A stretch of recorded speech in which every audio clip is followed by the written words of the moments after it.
Hi everyone! Si Abner Tulagan uli ito, isa sa mga proud scriptwriters ng Royal Blood. At ngayon ay pag-uusapan natin uli ang episode 61 na ng paborito niyong programa. Hindi natin na-post yung reaction natin last night. Again, for some technical concerns.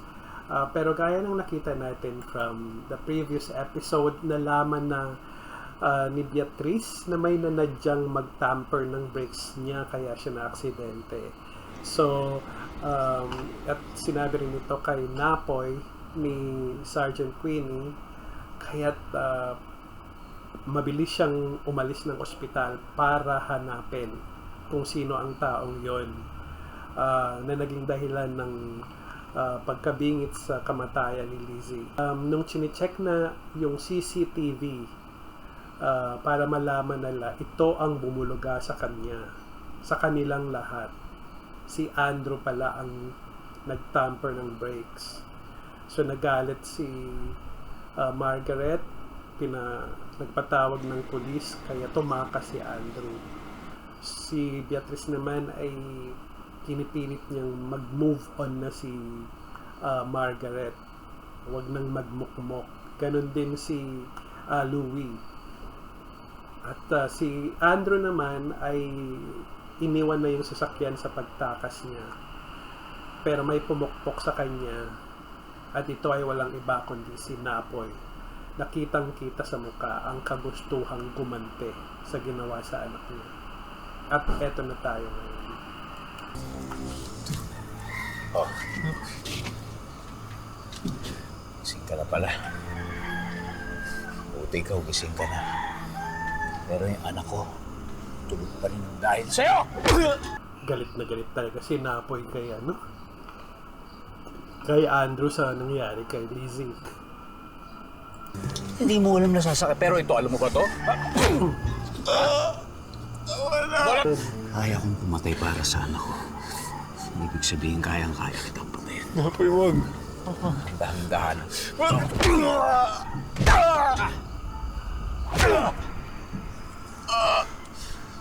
Punta ngayong gabi. Papatayin kita. Ay! Subukan na talaga si Andrew. Hindi pa rin ba nahuhuli si Andrew, Detective? Why? Wait. Hey! Are you going to see that mamamatay tao, dad of yours?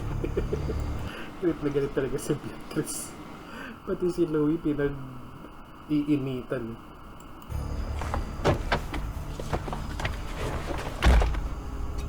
You helped him tamper my brakes, then. Well, grabe naman. Tapos sinadya mong patakasin siya. Kasabwat ka niya. Pinagbintangan pati si... Right? That's not true!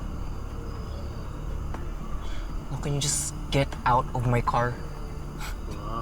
No. Sagot na si Get out of my car! No! I said no! Hey! Where are you going? Get out of my car. Ow! Ow! You know what? You have a violent streak just like your father. Ang bully talaga ni Beatrice. Kasabwat ka nga niya sa pag-attempt sa buhay ko. Right? Kasabwat ka niya. Kasabwat Ayaw tigilan talaga. ka niya. Umamin ka na. Ow! Get lost, Beatrice. Oh, wow. Naka-recover na nga si Margaret. Ang ganda. May pabulaklak pa doon. Leave my innocent son alone. Naks. Ay, sexy. Oh. Back from the dead. Ganda ng background music. Sleazy old prune.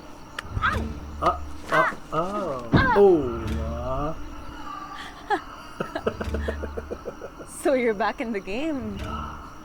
Tapos ka na magmukmok. Tama. You asked for it. Yes. Thanks to my son who made me realize my worth.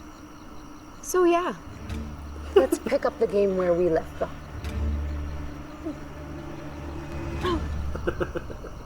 Not tonight, though. Kasi, nangingiti-ngiti lang si Louie. May lakad kami ni Louie. And no, hindi para makipagkita kay Andrew tulad ng iniisip mo. Get in, son.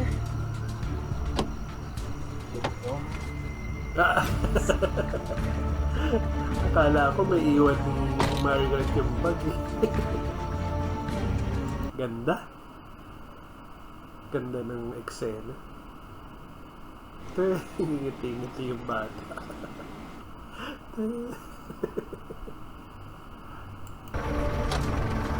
Nice one, Margaret.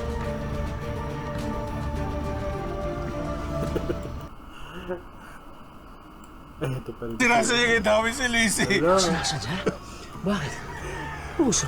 Ano ba atraso ni Beatrice sa'yo para patayin mo? Grabe oh. Ano?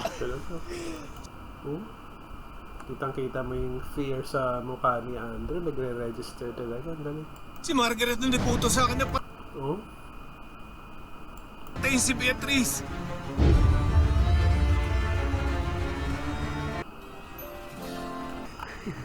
Dadaman mo pa yung kapatid ko sa kahayupan mo, hayop ka.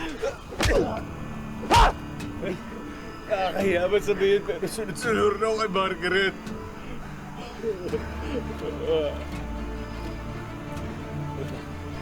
Sumuran ka? Huwag na, tama na nga po eh. Matay-matay, hayop ka! Grabe.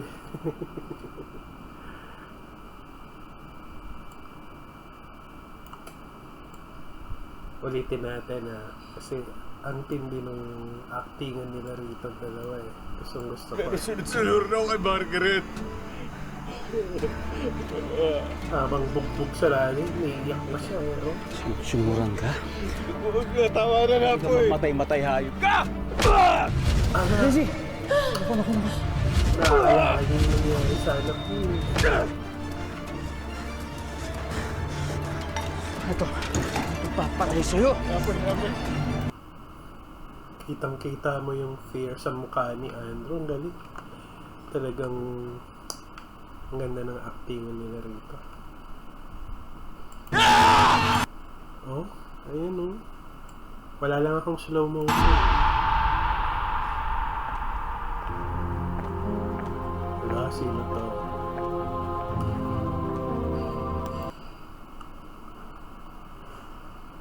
Sino naman tong parang sinusundan ng camera? Naku, nandiyan si Lizzie! Kala ko anong gawin.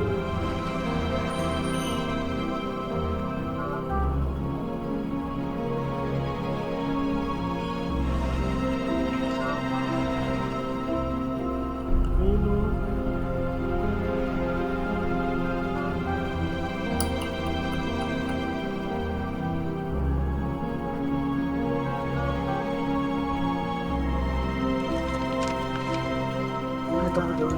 Papatay sa'yo. Apoy, apoy.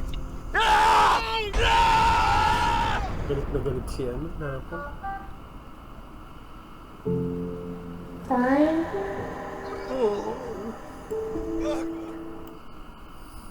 Ito yung isa sa pinaka-favorite scene ko eh.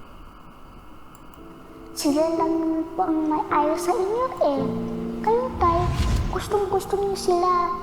Eh, po, sabihin niyo, Crystal, Margaret, Beatrice, hindi ko kayo tatantanan hanggang mapagod kayo kakaayaw sa akin at magustuhan nga rin ako. Parang ganun na kadali yun ha. Parang napakasimple ng gusto mo mangyari ha. Oh, mega tay! Kahit niyo po yan. Kayo pa ba?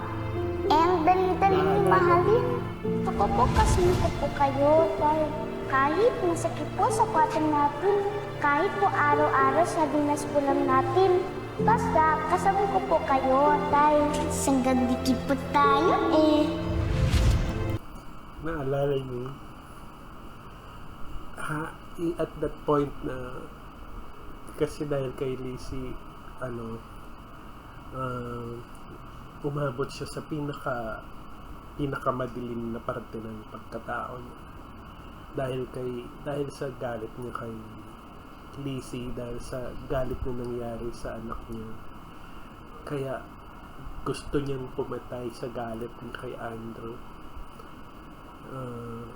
Pero habang ginagawa niya yun, nag-flashback sa kanya si Lizzie, kung gaano kabait yung anak niya. Kaya nakaka-touch itong eksena nito.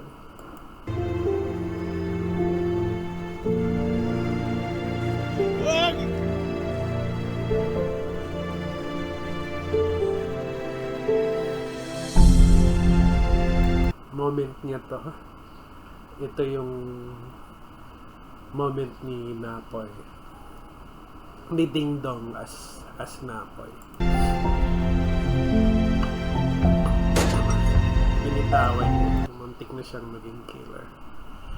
Actually, he request for personal request ni Ding Dong magkaroon ng eksena na yung pupunta siya sa ganung dark side ng kanyang soul for some justified circumstances. Ito yung dito namin na isaksak yung request na yon. Pero ang ganda nung pagkaka-recover niya, the way it was written. Ang galing ng sumulat. I think kung hindi si Glay, si Jimwell ang nag-script yata nito. Either of the two. Ang ganda, ang galing.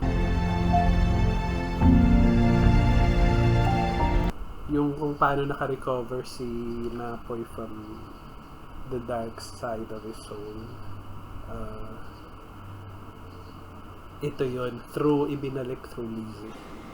Yung pagtawag ni Lizzie ng Tay.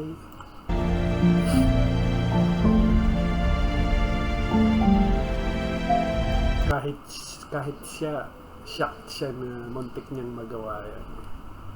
At naano niya rito. Na-translate niya yung buong emotions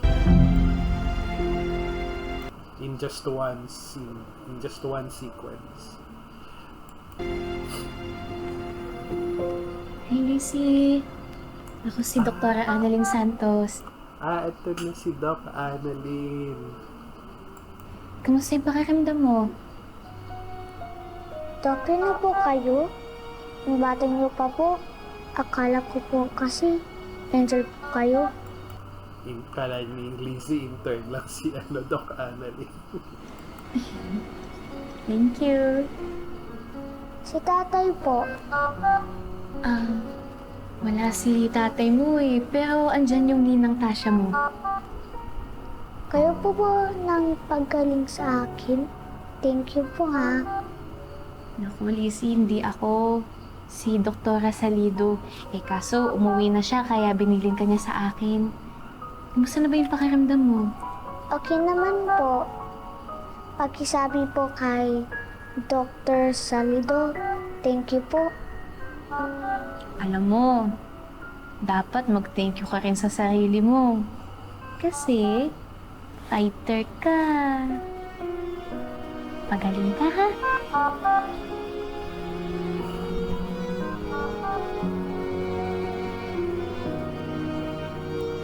Galing naman ni Doc Annalyn. Siya lang kailangan dumating para gumaling bigla si Lizzie. Actually, isang eksena lang itong kay Doc Annalyn kasi yung isang eksena naglalakad pala siya, tapos yung isang eksena na may dialogue siya kasi sobrang busy ni Jillian Ward na talagang ang hirap i-schedule ng shoot na to. Inabot ng ulan, tapos yung hindi mag-match yung saliwaan kasi yung mga schedules ng artist ng Royal Blood tsaka ni Jillian yung availability ng shoot. nagsasapaw lagi. But finally, nangyari, it happened. Muntik-muntik ang hindi matuloy. Where is he? Where's that monster who attempted to kill me? Where is he? Relax, Miss Royales, parating na. Asa na ba attorney mo para masampahan mo na ng kaso si Mr. Castor? Attorney Yeban is on her way.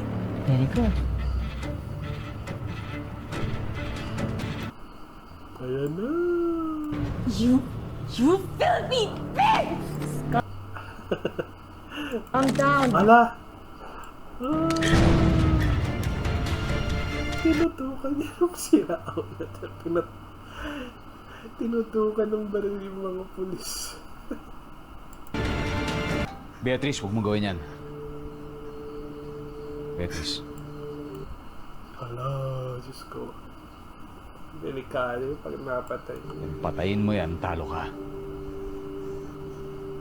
This cretin deserves to die!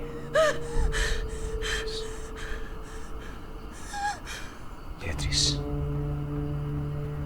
Makukulong ka kung gawin mo yan. Acting niya, no? Ni Ding Dong, sobrang intense. Huwag mo sayangin ang buhay mo dito sa bukok na to. Wag. Beatrice. Wag.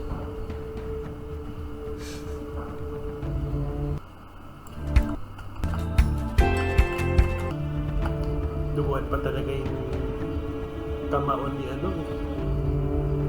ni Ding Dong sa kakasuntok kay Andrew.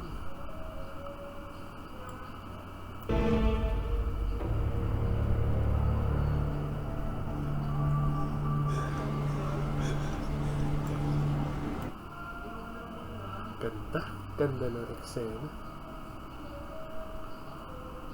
Wala nang dialogue. Ano solid na. Ano solid na suntok sa mukha. Really? I'll make sure you're rot in jail, Abby! I'll make sure of that! Santiago, pasok na na.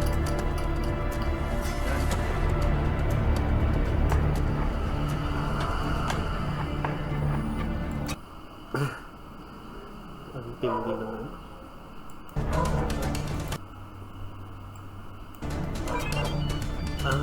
Pinatay niya yung phone niya pala. Dahil pinagplanuhan niya si Andrew kanina. Napoy, ano ba naman yan? Kanina pa ako tawag ng tawag sa'yo. Naka-off yung phone mo, hindi ka sumasagot. Tasha, ano nangyayari? Mr. Lizzie. Pumunta ka na dito, dali. Gising na si Lizzie. Oh.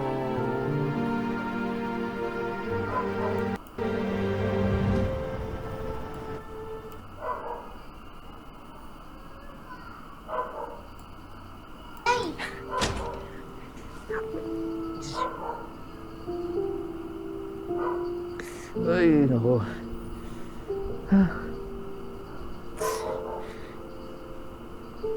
O tay, bakit po kayo umiiyak? Tonto ka lang ako. Nagising ka na. Wow! Ngayon lang po kayo umamin na umiiyak kayo. Dati sinasabi niyo po na tuwing lang. Ayaw kami na.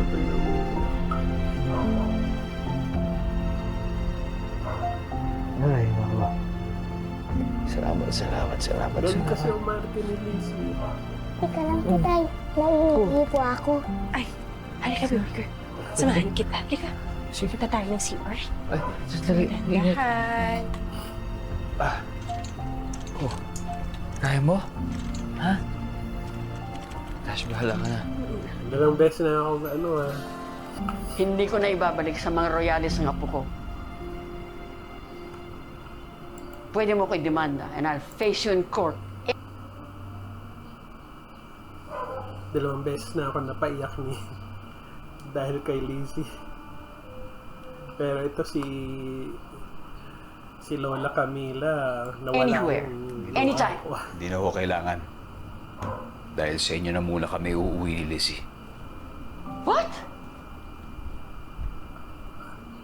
Hindi ko na ho siya ibabalik sa mga Royales. At baka makapatay pa ako. I don't understand. Munti ko na humapatay yung taong nagpahamak sa kanya. Ma, huwag na ho tayo mag-away. Isa lang naman ang gusto natin pareho eh. Ang alagaan at mahalin si Lizzie. Kaya naman natin gawin yan nang hindi nag-aaway, di ba? Gusto ko rin tong eksena na to. Yan naman talagang gusto ko eh.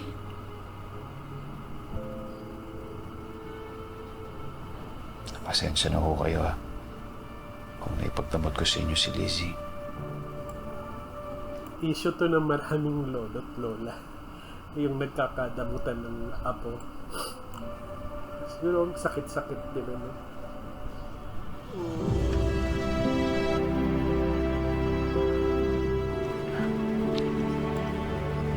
Ganda ng smile nila Lizzie tsaka ni Tasha. Oh, ang ganda oh.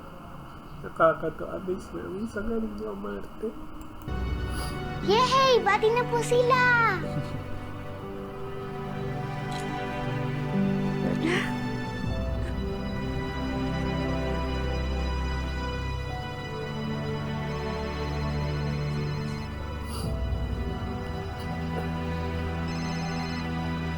Problema na naman. Hello?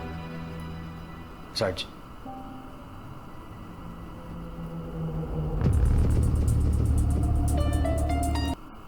Kaya nangyari. Ba't yung ako pinapunta, Sarge? May napadala sa amin ito. With forensic report stating na ang dugo sa panyo ay kay Mr. Gustavo Royales. I, of course, requested for immediate verification and it checked out. Napag-alaman din ng crime lab na ang dugo sa panyo ay nailipat noong araw na nasaksak si Mr. Royales. Sino naman nagpadala nito? Hindi ko alam. Pero Mr. Tarazo, may tanong ako sa'yo. Sa iba ang panyong ito, Mr. Tarazo. Galing ng pasuspense, no? Nasa kabila pala yung item na pwedeng siya ang matanong. Letter N. N for Napoy. Ang ganda kasi, yun yung part na yun yung nasa script talaga yung may letter N yung panyo. Kaya lang, yung pagkakaborda nung letter N is hindi malinaw, hindi madaling ma-recognize ng audience na it's letter N. So, sabi ng director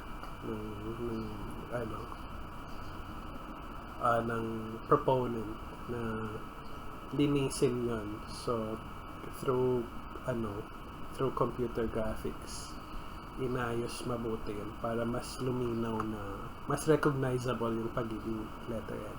So the people behind this, the production, the creatives, the production people, pati yung mga maliliit na ganung detalye, talagang binubusisi para mas visually madaling intindihin ng audience at mas masakyan nila yung takbo ng kwento. Tsaka yung mga clues, mga little clues.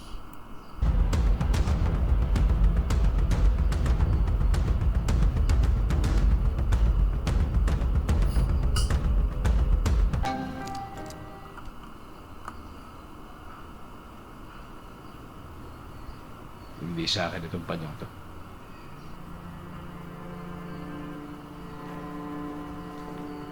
Detective, I want to see my killer husband. Killer husband talaga. Tawag kay Andrew na hindi na by name.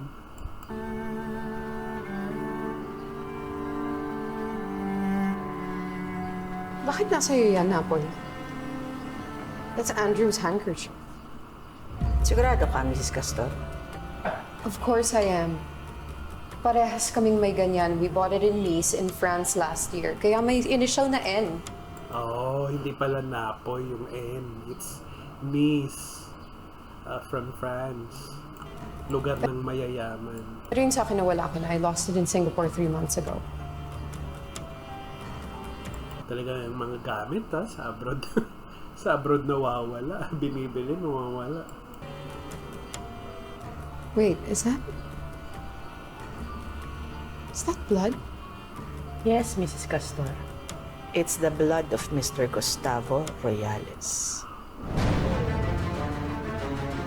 Kung kay Andrew nga Shock pala, naman. may sabihin may posibilidad na siyang sumaksa kay tatay. Naku po, lalong nadiin si Andrew.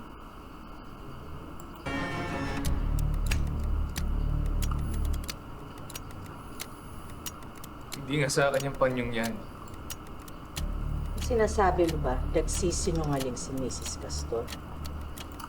Nandyan kasi siya, kaya siya dinampot ng pulis dahil sa pagtatangkang patayin si Beatrice. So, attempted murder.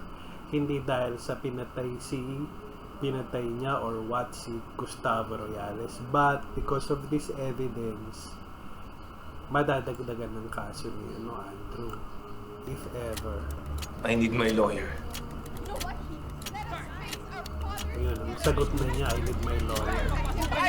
See that killer now! to be in there! I want to see that piece of trash! Sarge, ayaw bawat mga Royales gustong pumasok dito. Ang mga Royales talaga na to, feeling privileged. Sakit sa ulo. Sakit sa ulo ni Aling Sarge. I want to see Andrew now! I want to see that piece of trash face to face! Sige, pagbibigyan ko kayo. Pero wag niyong sasaktan ang suspect kung hindi kayo ang ipakukulong ko. Pati mga, ganda dito sa show na to, pati mga maliliit na roles lang, may mga moments pati si Sarge. Moment niya. Understood? Oh, Follow me.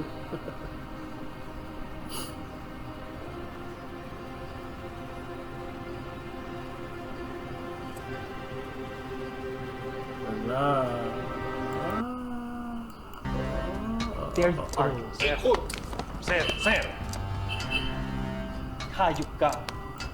Galing umakting talaga ni Mikael. We welcomed you into our family, damn it! Why did you keep that? Why? Answer me now! Galing ng blocking, Yumuko si Beatrice, pero nakita mo si Andrew umusog na gano'n para makapture pa rin ng camera. Galing. Ma'am. Sige. Back off! Suanggat. I trusted you. I fought for you. Mamamatay tao ka pala. Why did you do this to me and your son? What is wrong with you?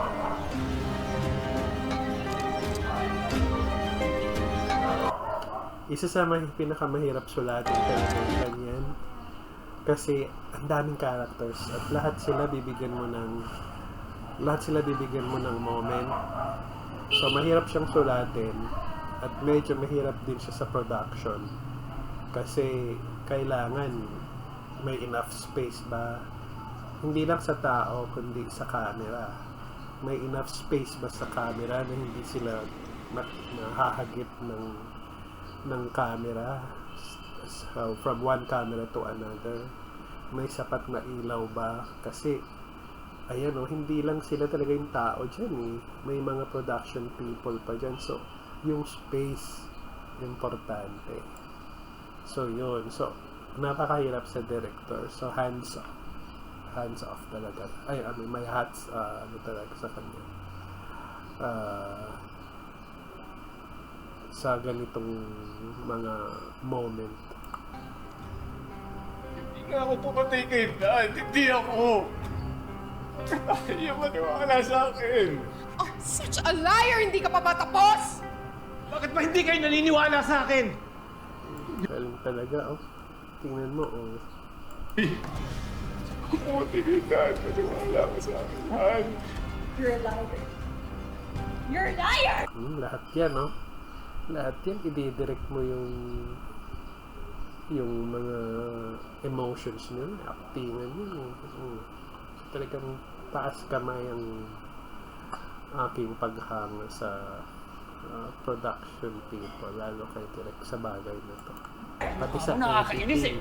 Nakakainis ka eh! Nagsisinungaling ka, Andrew! Hindi ako pumatay sa kanya. ganun din ang acting niya, oh. Don't give me that face! Just shut up! Piece of Pumapatak trash! yung luha Kung sa... sinasabi ko, hindi ako pumatay sa kanya. No, you killed Dad! Nakakainis na yung pagmumukha mo eh! Pinagbigyan na kayo eh! Let me see! Let me see! Tama na! Tama na! Paano ba kayo? Moment na naman.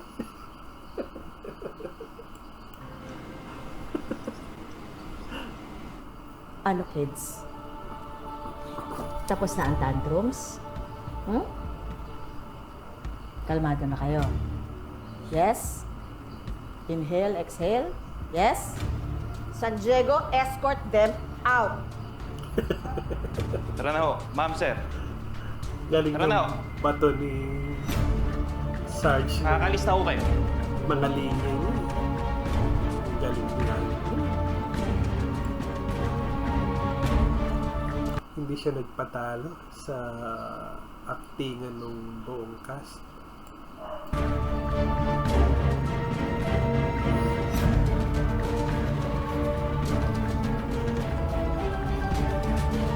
Nakakaawa siya. Nakakaawa siya. Ayoko mapunta sa posisyon. Mami! Mami! Mami!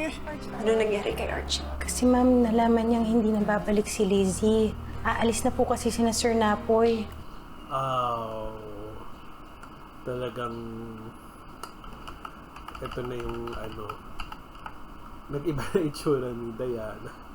Mangiiwan ka rin pala. Patagal ka na namang kating-kating umalis ako rito, di ba? Di mo talaga alam yung reason kung bakit kita pinapaalis ng Royales Estate. Bakit nga ba, Diana? Dahil ayokong maalala yung nakaraan na pilit kong kinalimutan. Usap ako, huwag mo na ipagsabi sa iba. Wala naman po akong balak na ipagkalat na maging na kayo ni Sir Emil. Anak mo, si Emil? Anak Cupid, totoo? Anak niyo po si Sir Emil? Tumawag ka ng polis. I'll have this stupid trespasser arrested, pati yung nanay ng stupid din. Isa ka pa dapat. Beatrice talaga. Napoy? Diana? Ala. Tasha.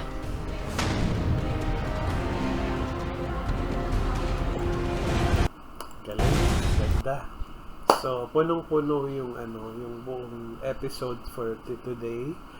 Parang pakiramdam ko nga ang haba kasi pero checking it out, hindi naman eksakto lang. Pero sa dami nang nangyari, parang ang haba ng episode ngayong araw. Pero anyway, hindi lang ito kundi yung nakita natin yung mga pakita sa susunod na episode. Mukhang ang dami rin mangyayari. So stay tuned with us. Siguradong mabubusog kayo sa papanoorin natin mamaya ulit. But before I let you go, please don't fail to subscribe to our YouTube channel